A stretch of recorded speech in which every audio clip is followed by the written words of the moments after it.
There is some research, like 15 years ago, there was some research about positive versus negative rewards in RL, and like how that leads, from a very sort of mathematical perspective, like how that leads to movement through the loss landscape of the system and like different sort of interesting behaviors along those lines, but nothing along the lines of what I'm doing. That's part of the reason. Nothing along the lines of what I'm saying. That's part of the reason I want to do this research and encourage other people to do it as well. We don't know if there's a coherent difference between positive and negative rewards in reinforcement learning or in supervised learning, where like the same concept could apply. Like, do you penalize the system for getting the wrong answer, or do you reward it for getting the right answer? I mean, in practice, often the answer is a little bit of both, and like a little bit of both is required. And to be honest, in human like life, a little bit of both is required. Sometimes you have to put the hand on the hot stove and burn yourself to know not to do it. And this is why I'm saying as much carrot-like as possible. That doesn't mean all carrots, no sticks. It just means try to maybe minimize the stick part of it. If you have to sometimes, thwack the AI a little bit because it's just not going to learn a specific thing otherwise, okay, then there's a trade-off between, do you want that capability? Is it worth thwacking it or not? And it's the same thing in a kid, like, how hard are you really going to push your kid? Well, if you want them to get into, Berkeley music, whatever, then yeah, they better be practicing, 12 hours a day, whatever, thwack. Then it becomes a different kind of trade-off. I'm just saying, all else being equal, let's try to do this in as positive a way as possible. And no, to answer your question, nobody is doing that sort of work. No one really cares to be doing that sort of work. I think most people in reinforcement learning would think that what I'm suggesting is like a sort of silly or naive. It's like, oh, like basically flipping the sign is not going to have any sort of effect. This could be the case. It might not be that simple. It probably isn't that simple, but I think something directionally along these lines is probably real. And yeah, anyway, we need to do the research to validate or disprove that sort of thing.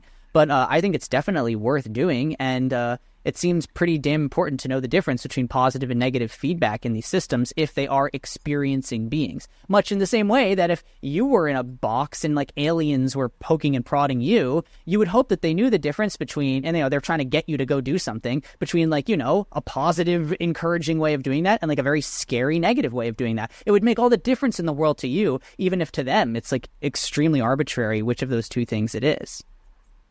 Have you seen The Fantastic Planet? No. I think that's what it's called. It's a French movie, which you know how I feel about French things in general, for the most part, besides cheese. Careful. This is an international audience, Milo. True. I don't want to... Actually, I'm okay with taking that stance. For now. Okay. Yeah, but anyway, Fantastic Planet. Fantastic Planet is this movie where it's like what you're saying. It's like a human either wakes up on another planet. There's these crazy blue people. They're kind of like AIs. Like they do this wild meditation exercise and their body disappears and like turns into frequency and stuff like that. And the humans pretty much like running around, just getting dangled in the air and like looked at, by these sort of alien children and things along that same line. But it's to your point of, it's a way to visualize it. What I was thinking about is why I think it's so hard for people to actually wrap their mind around this and sink their teeth into it, actually feel it emotional, which is what actually spurs action in most people that are like crazy intense rationalists that can just like make arguments and then be mobilized through those, the logical coherence of those arguments. Most people are like, they go based off their gut, and you have to feel something. They go based off their heart. And that's like a beautiful side of humanity. It also leads to a lot of poor decisions, but it is a reality that I think the masses are going to be sort of charged by what they feel, not what they think.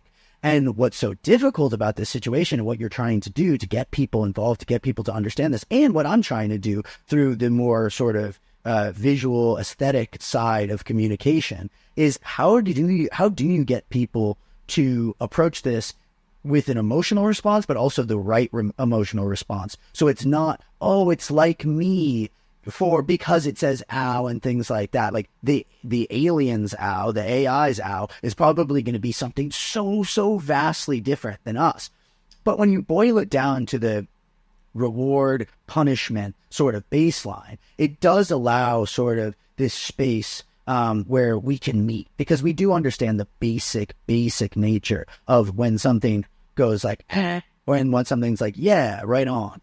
And if that is in its alien way, like anything when the AI is being trained or when they're being deployed. I think you can understand that. The tricky part is, how do you portray that to someone in a way that doesn't cause some sort of anthropomorphization? That's a very difficult thing to do. And any sort of, movement needs a kind of visual accompaniment. It needs communication that gets at people's feeling more than, or at least as much as what's getting at their intellect. So I find that very difficult. Have there been any, ways of speaking about this that you found to be successful in communicating this possibility?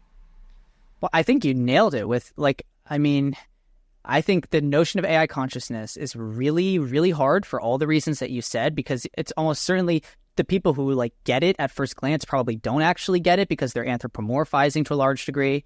And so you need to, communicate this in the right way. What is the right way to do that? I think you actually landed on the answer there too, which is there may be something universal about reward and punishment, where it's what I find reward, even across people, what some people will find rewarding, what I find rewarding is very different. I find this podcast very rewarding. I think some people will be like, what the hell are you spending your Sunday evening doing, sir? And that's okay. We're allowed to have those differences. And then we can just say AI is like that, but way, way out, it's not even the same universe of values. It's a completely different thing that it's all right, I'm not going to yuck its yum, but its yum is really weird and different from mine. And it might think that my yum is very different from its. Live and let live. But I do think if I were to try to convey this idea, I do think something like the exercise of trying to take a neural network's perspective while it is training is something that I've found intensely fascinating from an artistic or visual perspective. I might, go noodle around with VO3 and try to make something along those lines.